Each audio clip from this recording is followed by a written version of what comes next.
510 PS, 650 Newtonmeter. Das hier ist der stärkste Reihen-Sechszylinder, den wir jemals in einem Serienauto verbaut haben. 590 PS, 700 Newtonmeter. Das ist der stärkste Reihen-Sechszylindermotor, der im BMW seit den Tagen eines BMW M1 Gruppe 5 in einem Rennfahrzeug verbaut.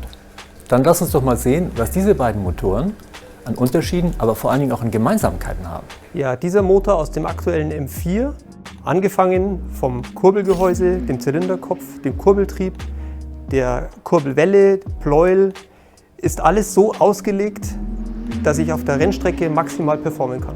Das höre ich als Rennmotorenbauer natürlich gerne, denn schließlich geht es um den BMW M4 GT3, den Nachfolger des M6, mit dem wir gerade die 24 Stunden am Nürburgring gewonnen haben. Das ist die Speerspitze für unseren Kundenbetrieb, für unsere Kundenfahrzeuge, die wir weltweit verkaufen.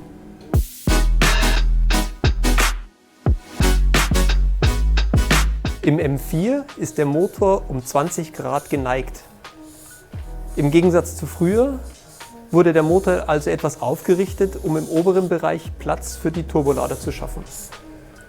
Unten hat der Motor aber eine tiefe Ölwanne, die relativ weit nach unten herausragt. Auf der Ansaugseite haben wir einen großen Ladeluftkühler direkt integriert, der auf eine große Drosselklappe geht. Und schließlich haben wir die Turbolader, seitlich am Motor hängend, die über zwei große Katalysatoren ihr Abgas weiterleiten. Das führt natürlich dazu, dass dieser Motor einmal relativ tief ist und auf der anderen Seite für einen Rennmotor relativ breit. Das mussten wir jetzt ändern. Bevor wir jetzt bei BMW Motorsport loslegten, machten wir uns natürlich Gedanken, was sind die Anforderungen eigentlich an den Rennmotor? Leistung, Zuverlässigkeit. Klar, das bringt ja der Serienmotor schon mit sich. Aber in einem Rennauto ist es auch wichtig, den Schwerpunkt möglichst niedrig zu haben und möglichst zentral. Deswegen fingen wir erstmal an, den Motor tief nach unten runterzusetzen. Um das zu machen, änderten wir eine grundlegende Sache. Wir richteten ihn erstmal auf. Nicht ganz, sondern auf 7 Grad. Triebwerk blieb wieder identisch. Auch das Kurbelgehäuse drumherum. Und der Zylinderkopf. Aber unten drunter gab es jetzt nur noch eine flache Trockensumpfwanne mit einer Ölpumpe, die das Öl sofort entsorgte. Die Turbolader konnten wir in der gleichen Position belassen, aber wurden über ein großvolumiges Rennsportsystem, über einen Rennsport-Cut ins Freie gelassen. Und auf der Einlassseite bauten wir einen speziellen Luftsammler mit 2 Drosselklappen, so dass wir darunter Platz hatten für den Öltank. So waren wir jetzt um fast 20 cm niedriger im Auto und konnten auch den ganzen Motor in der Breite tief nach unten hereinsenken. Gerade bei der Ölversorgung habt ihr jetzt aber noch einen draufgesetzt. Das können wir uns mal hier im Detail anschauen. Die Anforderung war ja, den Motor möglichst tief nach unten runterzusetzen. Dazu konnten wir in dieser extrem hohen Ölwanne vom Serienmotor nicht leben. Deswegen haben wir eine komplett neue Trockensumpfwanne gemacht, die in der Gießerei in Landshut gegossen wurde.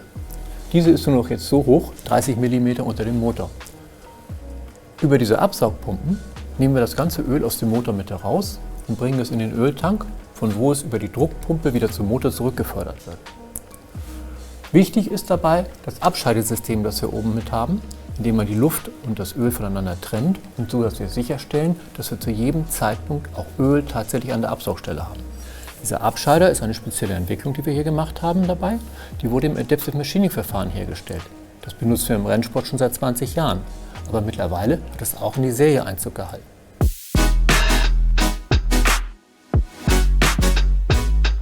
Für den Serien M4 ist die Kühlung ganz wichtig. Ich habe hier den integrierten Ladeluftkühler. Die heiße, komprimierte Luft der Turbolader kommt von hier über die Drosselklappe und wird im indirekten Ladeluftkühler gekühlt. Dieser ist über einen separaten Kühlkreislauf des Fahrzeugs angeschlossen. Die gekühlte Luft kommt dann weiter über den Sammler, über 6 Auslässe in den Motor.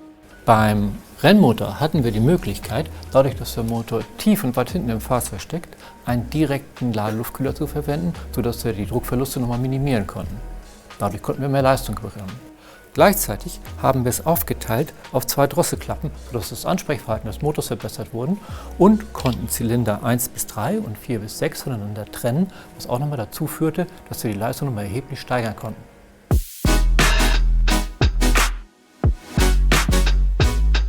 Neben den Unterschieden, die wir gerade gesehen haben, gibt es natürlich auch viele Bauteile, die zwischen diesen beiden Motoren identisch sind. Ich habe hier zum Beispiel das Pleuel und den Kolben mitgebracht. Und das sind genau die Bauteile, die auch die Leistung ausmachen. Sowohl für den Serienmotor, aber auch für die gesteigerte Version im Rennmotor. Ich habe hier den Turbolader in der Hand. Der ist ja speziell für das Serienfahrzeug, für den Serien M4 entwickelt worden. Krümmer und Turbinengehäuse sind aus einem Guss. Er ist so dimensioniert, dass er stark genug ist, um sowohl die Leistung für den Serienmotor als auch die höhere Leistung für den Rennmotor darzustellen, ohne dass wir ihn modifizieren mussten. Und die Liste der Bauteile, die identisch sind, geht natürlich weiter. Das Kurbelgehäuse, der Zylinderkopf, das ganze Innenleben des Zylinderkopfs, die Zylinderkopfhaube, das alles ist identisch. Von den Turboladern geht das Abgas jetzt über 2 hocheffiziente motornahe Cuts zur Abgasanlage. Und ich glaube, bei der Abgasanlage konntet ihr ganz andere Wege gehen. Das ist richtig.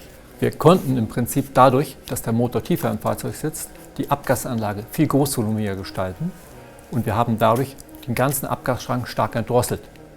Aus diesen großen Rohren enden wir in ein 110 mm großes Abgasrohr, das dann über einen vorgeschriebenen Motorsportkatalysator über dieses Endrohr die Abgase ins Freie entlässt.